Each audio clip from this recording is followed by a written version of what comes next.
Is menopause making intimacy feel like a distant memory?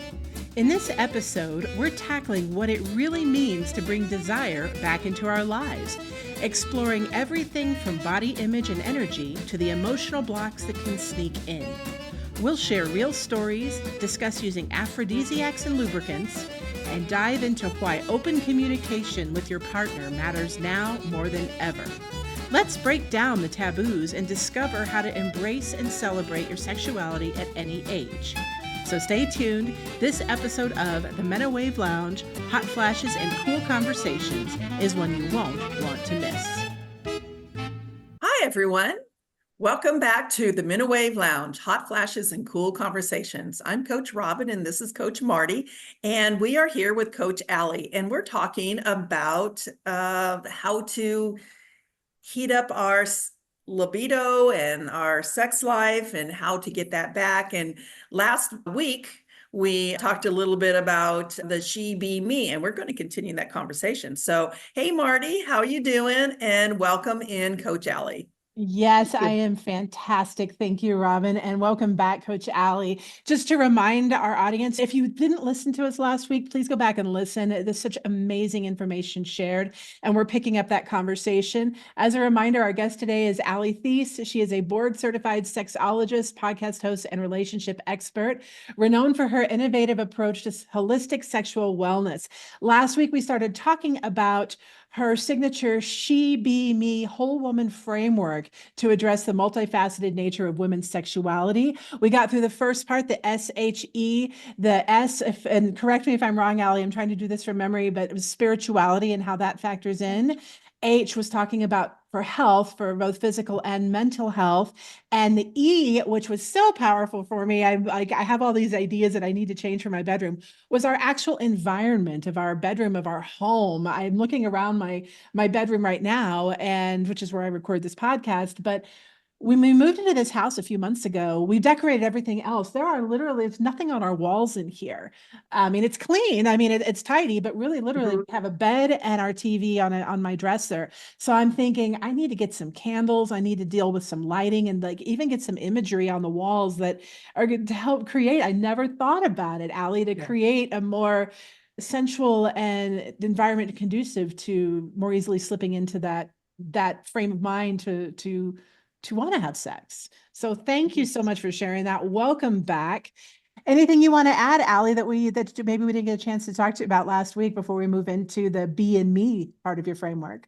No, great. We're talking about it all, which is fantastic. I love it. I love being here. Wonderful, wonderful. Okay. Yes, I just have to comment that you guys got to go back and listen to last week's podcast. I really felt like we're not only just talking about how to turn it on and different ways of doing that, but we were also talking about the old belief systems of how we grew up with. And I thought that was a really interesting conversation because many of us grew up in a home life that maybe never talked about sex. We didn't have good sex or what a healthy relationship looked like. And maybe we didn't even have that in our 20s. So, and how that all ties in with our self-esteem today and how we can continue to build it up. And I really liked how we talked about keeping our mental health and being present in the moment and understanding how our bodies work and that we're not microwaves. We can't just turn it on, but there's so many things that we can do to improve our libido life, our sexual life, our romantic life, and how we look at it and view it and how we turn it on and off. So I just really love this conversation. So frame of mind, is it in? Well, we're going to start with, looks like we are starting with the be and me, the actual be. What is the B for, Allie? What is the B for? The B is for body image. Nice. And the view of ourselves, how we look at ourselves, how we think about how we look nowadays directly ties into how much fun we could have or not have during sex. Gen X, we grew up during the age of the supermodel. And thank you, Cheryl Tiggs and Cindy Crawford and Twiggy. And all these perfect bodies that I was never going to be one of them ever. But we age, we have children, some of us. Doesn't matter if you had children or not, your body shifts. in directions we may not want it to. We have a lot of people have menopause belly, have a hard time getting off that weight. And we view ourselves differently. Differently is okay. Negative is where we come into an issue. If we look at ourselves negatively, it is very difficult for us to be intimate with ourselves and our partner because we don't want to be touched, right? Right. And when we look in the mirror, we don't like what we see in the mirror a lot of times. And we start that negative self-talk Oh, in yes. our head too. Yeah, I will say I relate this to my own life. I mean, I am very fortunate. I have a husband now. It took me a while to get there, not with him, but just with relationships. He loves my body exactly as it is, and the parts of me that I don't like so much, he loves. And so I remember back to a relationship I was in my 20s, and I was significantly smaller. I hadn't had the children, hadn't had the hormonal shifts and the thyroid disease and all of that. I was a lot tinier back then, and I had a pretty decent body, and it wasn't good enough for him. He would like grab parts of my body and be like, I think you're going to get fat, or I'm really worried about this. Thankfully, I got out of that relationship as soon as I realized that. And I am so grateful to be with someone who loves me exactly. I'm 51 years old, 2 children, all of this stuff, and he's very turned on by my body. And so what I find myself doing is obviously the stuff that we keep going back to, the negative stuff, the stuff that comes up, is to remind myself when I'm looking at myself in the mirror to try and look at myself through his eyes and see what he Mhm. sees. And I don't have to do it very often, but sometimes I feel like, okay, well, what I don't like the size of my belly. I don't like the size of my chest or what have you, but he does. And I have to tell you, if I take a moment and pause into that, I really feel a whole lot better about myself. Good, good. Things I've told myself over the years. I'll like when I get out of the shower and it's kind of like, yeah. But then I remind myself, you are awesome exactly the way you are. Yeah. You're awesome. And I said, Yes. okay, I And I go along think with that it. we need to tell ourselves that every day. We need to speak out of our mouth so that our ears hear it, and give ourselves affirmations of love to ourselves in our body. And because we're not what we were in our 20s. Okay. No. So, but we are here today, and we need to love ourselves for where we are right now. Mm-hmm. Yes, yes. There's no reason we can't have a good time in our third act. That's right. No reason. That's right. Exactly. I feel sad when I see in the group women that are just so distraught over, and we've talked with other providers about body image and the body changes, but one of the things that I like to remember or try to remember as well is this person is judgment that I care about. I mean, there's nobody in this world who I trust more than my husband. Every time that I negate myself or I want to attack the way that I look or I feel, that's undercutting his judgment in a way. And it's almost like hurtful to him to, is he wrong? I don't want to make him wrong. If he sees something beautiful, I don't want to tell him, well, no, you're wrong because it's ugly. That would be so defeating. Yeah. Yeah. There's one more area I want to talk about on the body. That's Yeah. part of our body image. It's our vaginas. Yeah. And that's included in body image. And when we hit menopause and the hormones go, and if you don't have any hormone replacement therapy, our vaginas tend to shrink. They tend to shrink and get a lot smaller, and it can hurt a bit more for intercourse, which again, why you have lubricant. We need lubricant at all times. But a lot of women, I've talked to so many women who think that the vagina shrinking is just her. This is something that's just happening to her, and it's not. It happens to all of us. The nerve endings in there kind of deaden. It takes more for us to feel in there as well. Um, so a lot of women take that and put it into their body image that their body just doesn't work, and it works. It just works differently now. Yes, and we have to take time with that. Yes. We talked a little bit about it's a estrogen cream.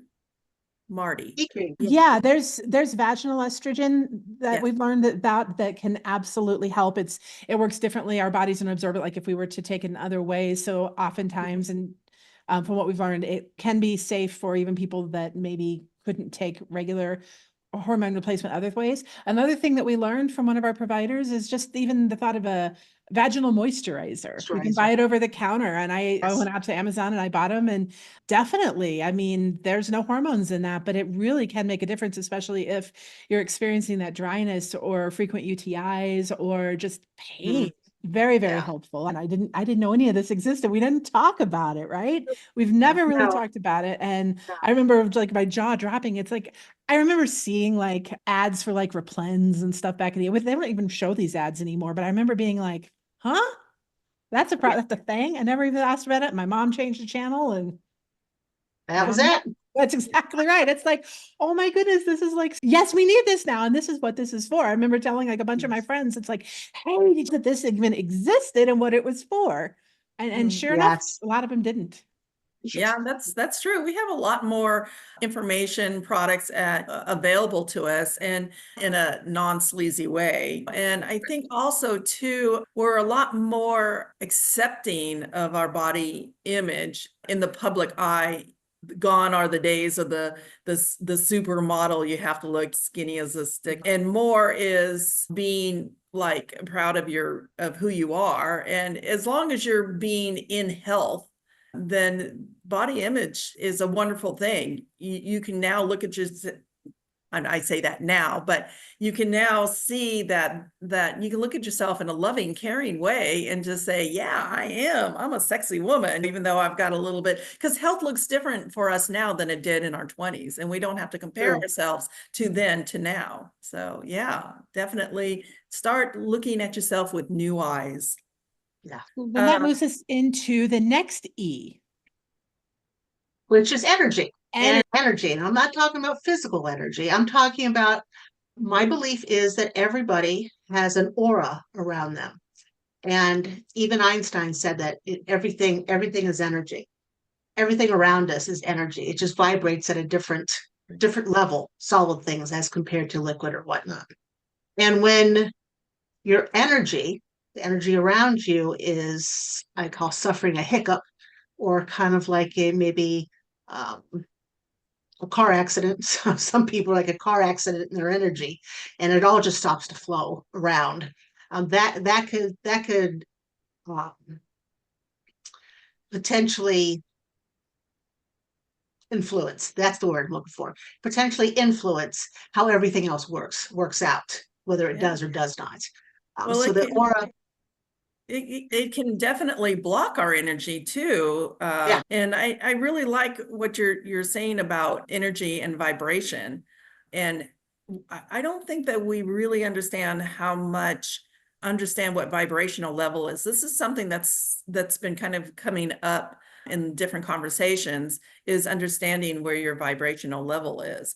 And maybe sometimes that comes across as like you have like a low mood where you're kind of sad. That's a low vibration. If you think about it in as levels of vibration, because everything is energy, and our cells are made up of water, our body is made up of water. And how does vibration affect our bodies, minds, and spirit? That's another tool that we can use in order to bring up our energy level.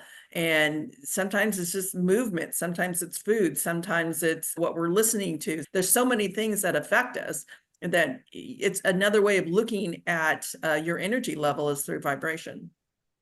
Correct.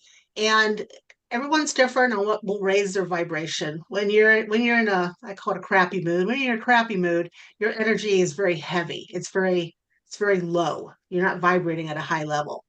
Different things that I do, and I've taught people to do. One is the headphones and the nice music. I usually put upbeat music, and when I do that, I allow myself to daydream about good things. Good things only. I'm not using my imagination, what I call for evil. Good things. I'm on a vacation someplace. I always see myself laughing with people, and that raises my vibration quite a bit. Meditation's another way to go, but a lot of people don't like to meditate. They don't want to sit down long enough. And you don't have to be completely quiet, not think of anything during meditation. There are guided imagery meditations. There's a ton of them on YouTube that can help you go to a place that raises your vibration. But for people who don't like to meditate, daydreaming does wonders for your energy and your mood. So that's why E as an energy made it on the list. Well, if I may, I wanted to add a couple of thoughts about energy itself from where I come from and what I've learned along the way. So we talk about our energy field. We all have one, and it can be close in to a couple of inches around us. It can expand to encompass city blocks depending on where we're at. But what I think a lot of people don't understand about our energy fields is we all have them and we all carry stuff, and we can pick up energy along the way. If you ever walked into a room where when people have just been fighting, you can feel it. If you get someone near you, you can feel their energy field. But let's just say that we all, especially the three of us, we work with people who are struggling or going through challenges. I remember I worked with an energy person who says, you're picking up a lot of your clients' energy, a lot of carrying that. And I said, well, there's things I do to protect against that. He says, well, you're missing some spots. So what we can do is we can pick up other people's energy, and maybe we go from feeling good and having a high vibration to like, what is going on here? Why don't I feel this way? Well, we might have picked up somebody else's negative energy. The reason that comes in when it comes to sex is that, and I just read this recently and I found it so profound, is that when we experience sex with someone else, we are combining our energy and something actually very powerful happens. And oftentimes it's a really good thing. We're combining, and it's a strong, if we're having a great orgasm and we're having a really good time and it's a really strong connection, that's powerful both in our energy fields. Right.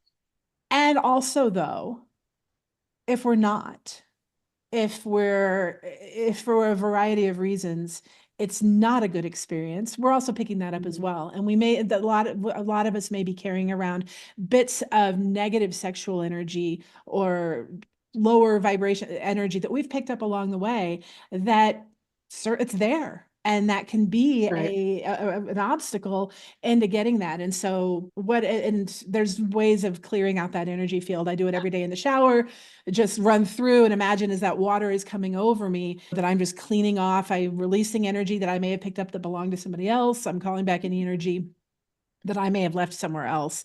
Some people who are new to the whole idea of energy are like, what?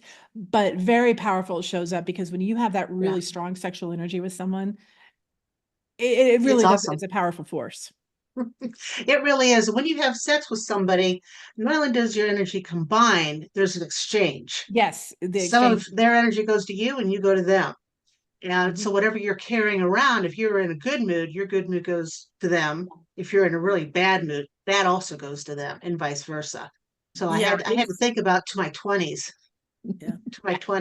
during the experimental time of my life.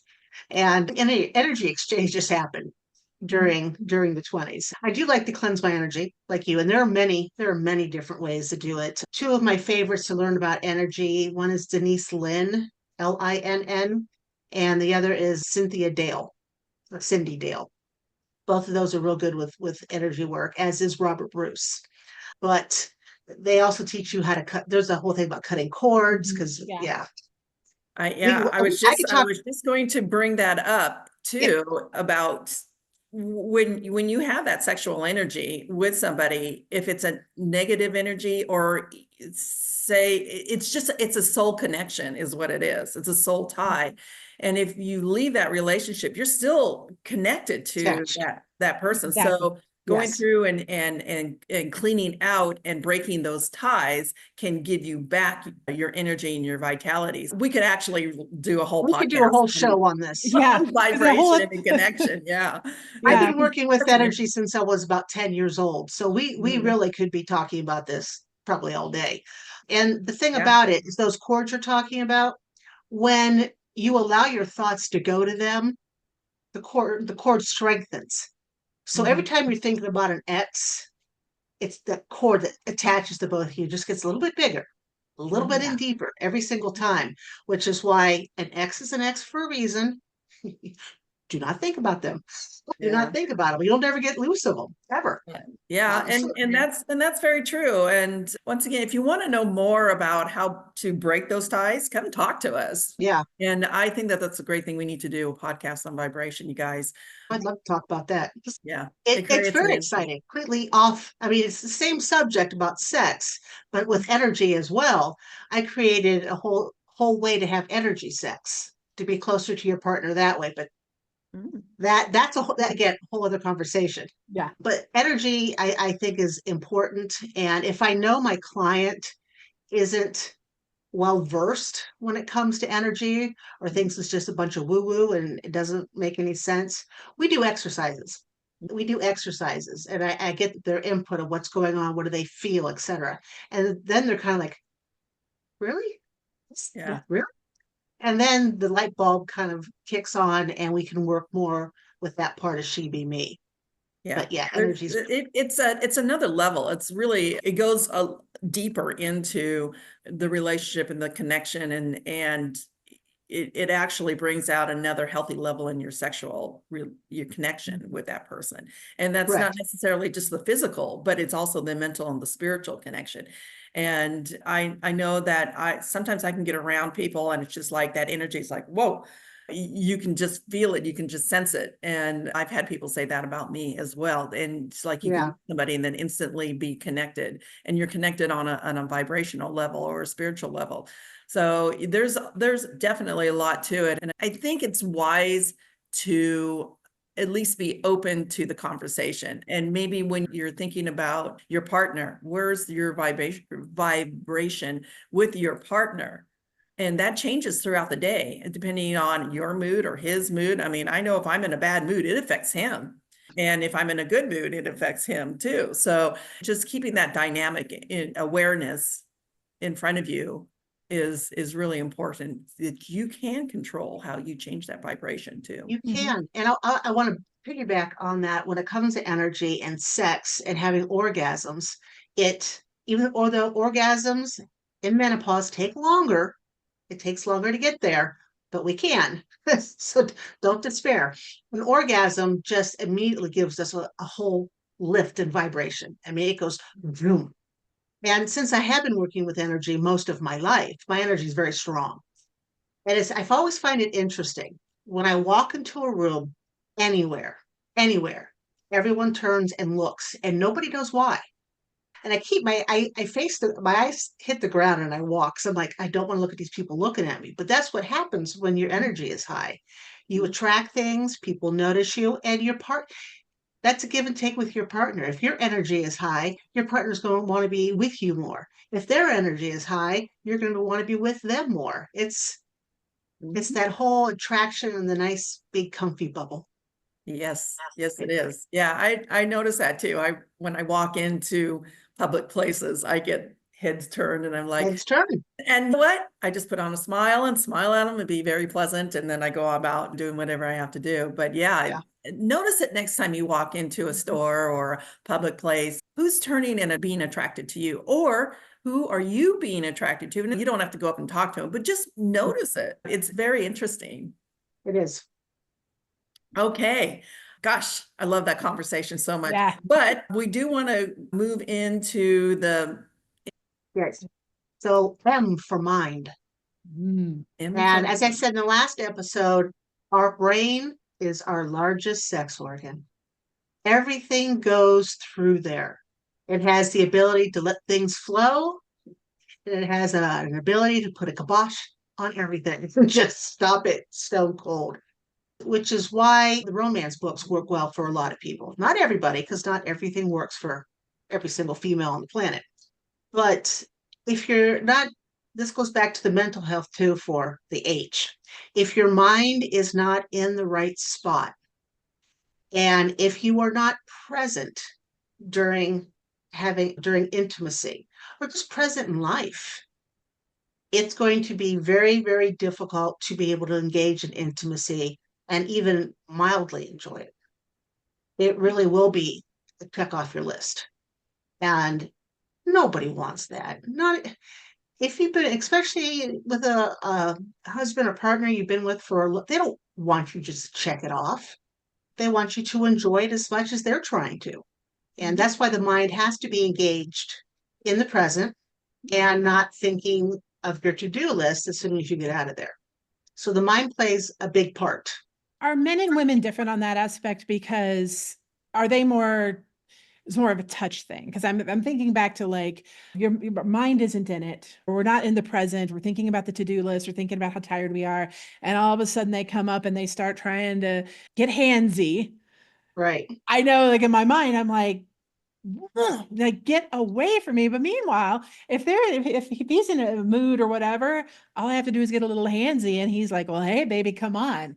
But is that just this dynamic, or is that kind of, do men and women tend to work it different? Men and well, we work it different. The men are from Mars, women are from Venus Yeah. book. Remember that? Still holds very, very true.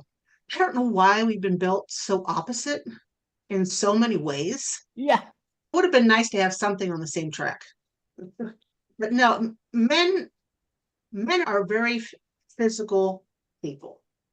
Men like to have sex to show, not only to get the release they want, but to show their partner how much they care for them. It helps them care for their partner, where women have to care for the partner, and then we use sex afterwards.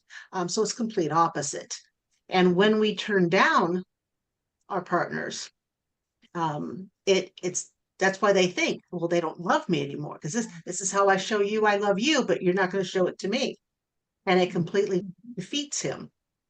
And that's what we talked about last week with the communication piece, because if my partner thinks that, well, I know he gets turned on just by being touched in a sexual way. Well, gosh, if I do that with her, why is she like, get off me, stop it, stop it, stop it. Whereas what I know with my husband, it's like, okay, physical touch is part of his love language, and it's not necessarily mine, but we can ease into it if it's a touch that I want. Like I mentioned last week, back rubs, rubbing my hair. Then we can move into the more sensual touch. But yeah, don't be grabbing for things if I'm not, my head's not in that space. Yeah. And that's really interesting, because when you talk about men and women and the differences, men, like, they have boxes and they're very structured. So when they're on a mission, so to speak, a direction, there's not like other things, where women are more like circular like this. Like we multitask even when we're trying to stay focused into one subject. And this is interesting, just side note, but men actually have a nothing box. Believe it or not, they have a nothing box. So when you ask them, honey, what are you thinking? Or it's like nothing. He is literally in his nothing box. There is nothing going on. It's a blank slate in there. There's nothing there. He's not thinking about dinner, lunch, and he might be thinking about sex, but he's really not thinking about anything. And I had to wrap my head around that and go, oh, okay.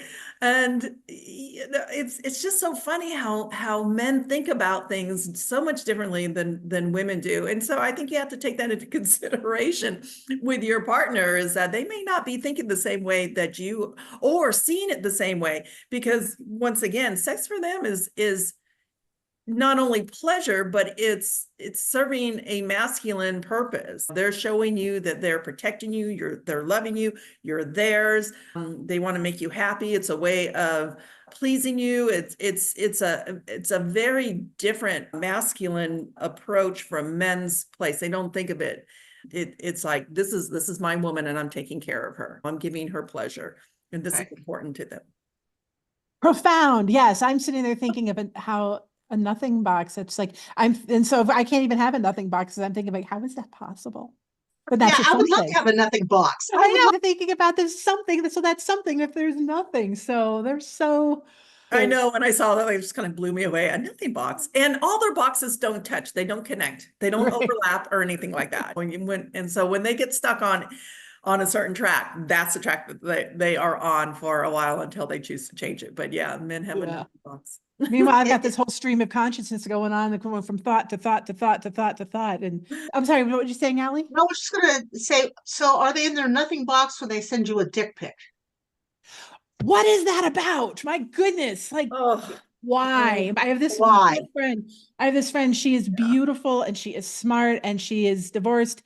and she'll get to talking to a guy. I mean, they'll have a good conversation. She even has to put on her dating profiles, no dick pics.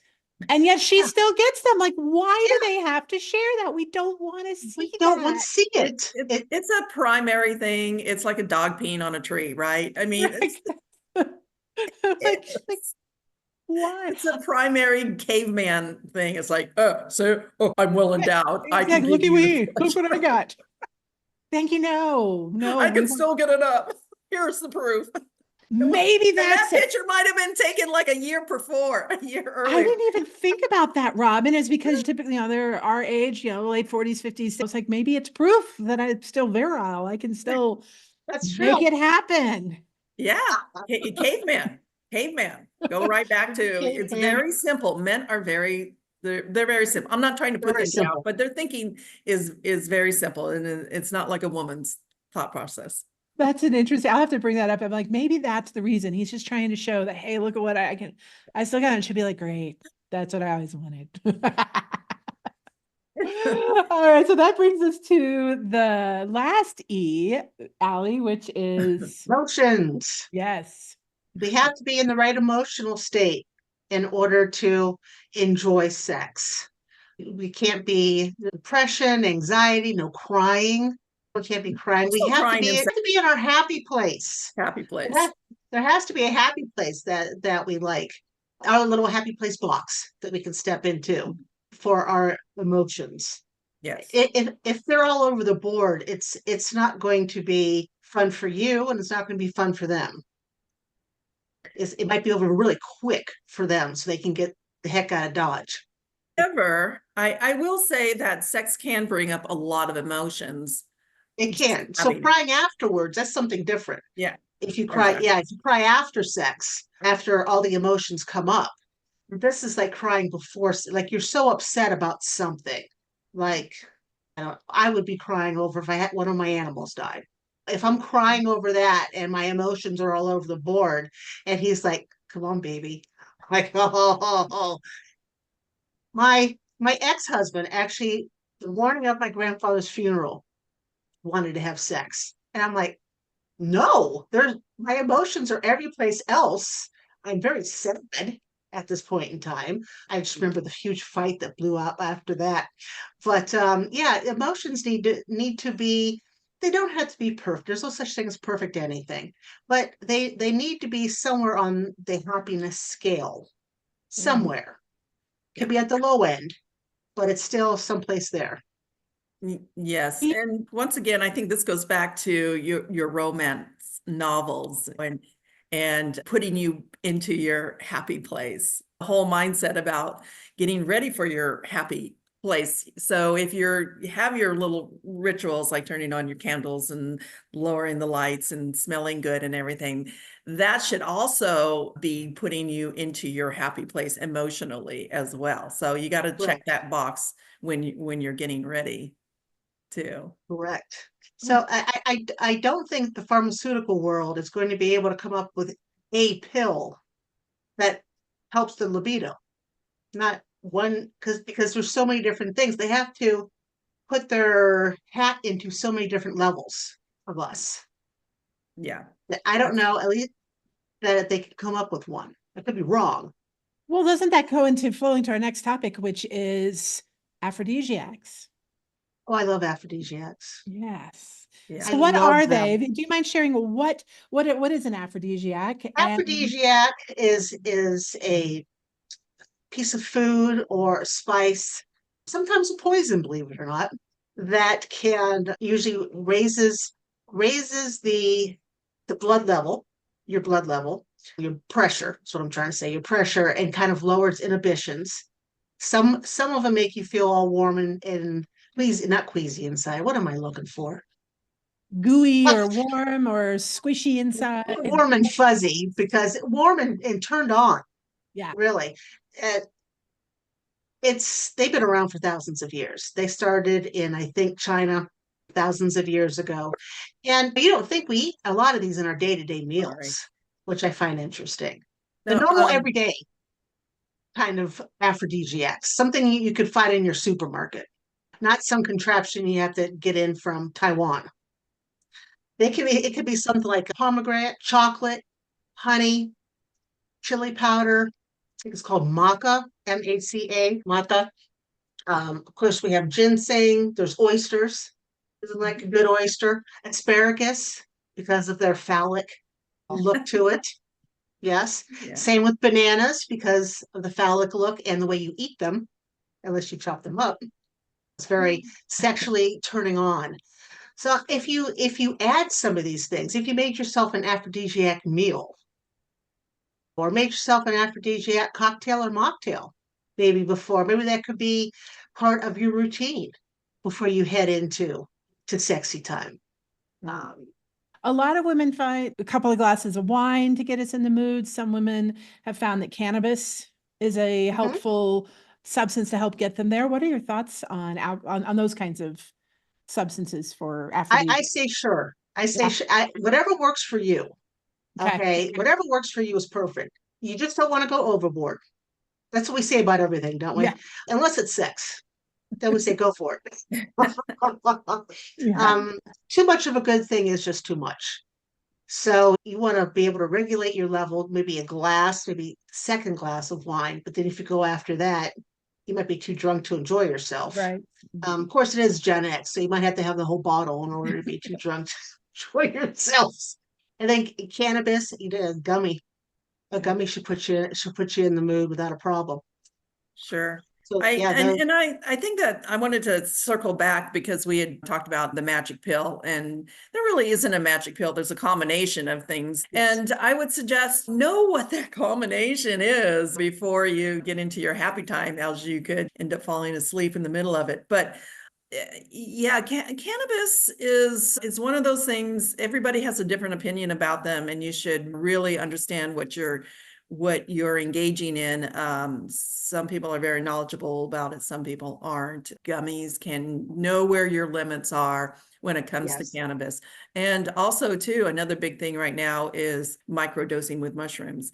And I would say definitely know your limits on that. Start very, very small. But those are things that can enhance. I know that for men, I mean, they take the little blue pill.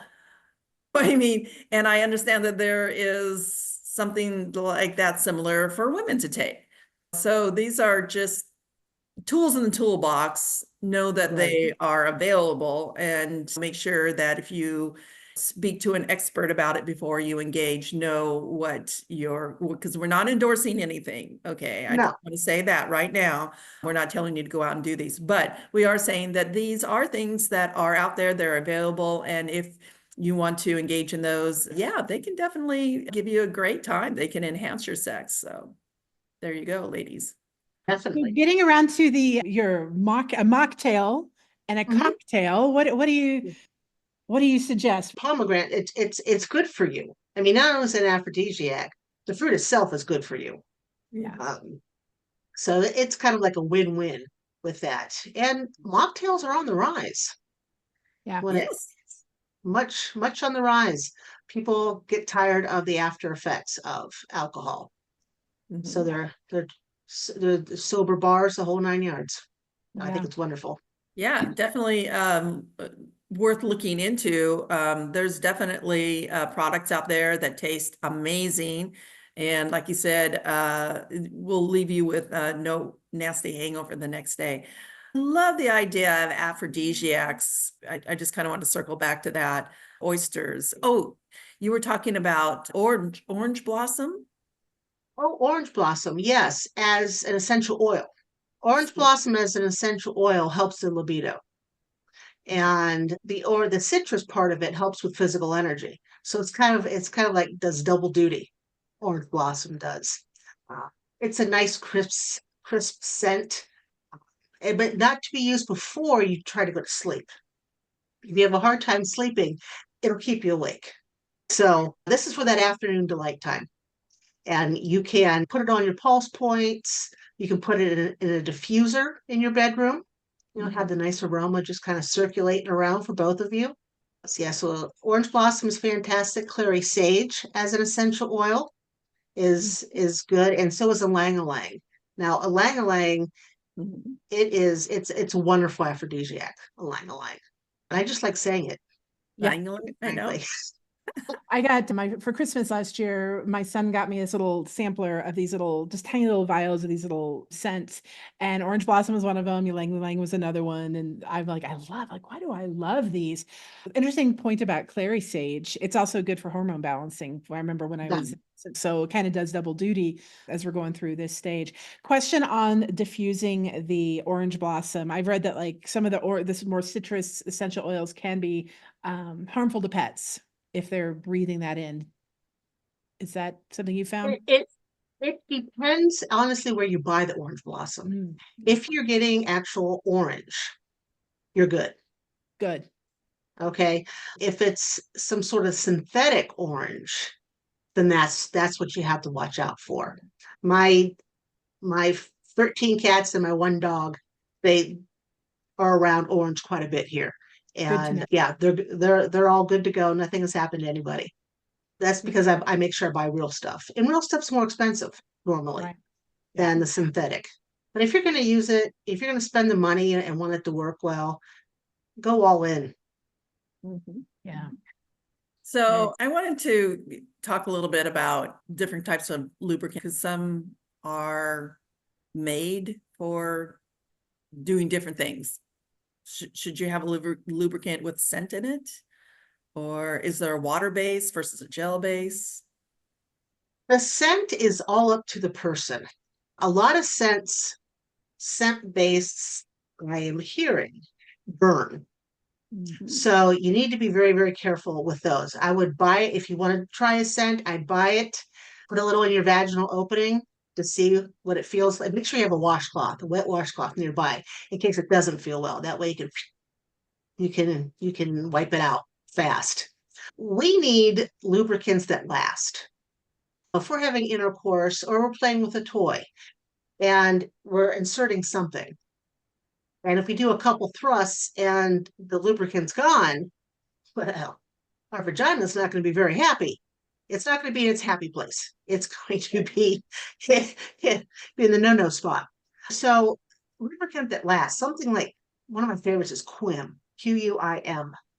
Quim is clam juice based, believe it or not, which of course that area has always been associated with fish, but it lasts. It lasts a lot. It lasts for several thrusts. You don't have to keep replying, which is what you want. You don't want to keep reapplying during intercourse. I mean, it's like you're getting there and then all of a sudden it's painful. Yeah. Well, some of them get tacky after some air exposure. I'm like, oh, it's like, it's not even so much that it goes away. It's just the air dries. I think it's like tape. It's like, no, not doing that. No. And you want to be careful with silicone lubricants, especially if you're using a toy, because the silicone and silicone will break down each other. Unless you're using a glass insertable. Unless I can say the names of these things, I'm not sure if I can say the names of them. But a glass is very pretty and very functional, and you can use just about any lubricant you want with one of those. But I like Quim, I like Iris, and I like Astroglide. Astroglide is water-based. Yeah, water-based. Well, and these are conversations and questions that women have. I mean, if you have never explored into these areas and maybe you don't want to go into a store that provides them. Right. Even though they're more than happy to help you. And before I forget, you can also use coconut oil or almond oil, either one of those. But not olive oil. Actually, you could use olive oil. There's nothing that could go wrong there. I wouldn't use vegetable oil or Crisco, but it might be okay with olive. Yeah, coconut and almond. And they smell good too, both of them. Yeah, they do. So it's about being comfortable exploring, rediscovering, trying something new, stepping a little outside your comfort zone. So if it's like, no, I'm not going to do that, or just, and I also know like, I hope this isn't too much information, but positioning is really important, and you got to know your partner. Partners can't do it in the traditional way and maybe needs a little help. So those are parts of conversations to have with your partner. What's comfortable for him, what's comfortable for you. so that it can Right. be enjoyable for both parties, because ultimately that's, you want to get to that, the big orgasm and the amazing afterness of that, feeling so good, when how that stays with you a long time. So yeah, don't be afraid to have the conversations and to some new things. As Gen X, we lived our entire youth going outside our comfort zone. Our entire youth was spent living outside our comfort zone. And then it's funny because when we get to adults, stepping outside that comfort zone it seems scary. And we have to remember, you've got to tell yourself, I am Gen X. That's right. I am Gen X and I'm still alive, Yeah. which a lot of Gen Xers are not anymore. Yeah. I'm alive, so whatever's coming up, I can do it. Yeah. I can do this. You've all survived your worst days. Yes. And we want to make our remaining days the best that they can be. So Yes. this has been an amazing conversation. I've I loved it really so just much. have loved everything that we've talked about. I How can women work with you? How can we reach you? Oh, what about that? Well, One of us is down to get it. my website's The Passion Zone, so you can find me there. I'm also on Instagram, Facebook, The Passion Zone, TikTok. All those links are on The Passion Zone, so you can find me from any of those. And I always like to have a conversation with people before I start working with them, just so I make sure that we can work together. That would be a good bubble to hit menopause straight on for them. I'm not everyone's cup of tea, and that's okay. I'm okay with that. So I want them to know me. I want to know them. Sex is one of our most intimate parts, right? And you don't talk about it with just anybody, even though here we are talking about it, but a lot of people can't do that. So I'm a very safe space. I am non-judgmental. My sole purpose is to help you. Period. That's amazing. We're so blessed to have you in our group and in our providers, and to have you as a guest today.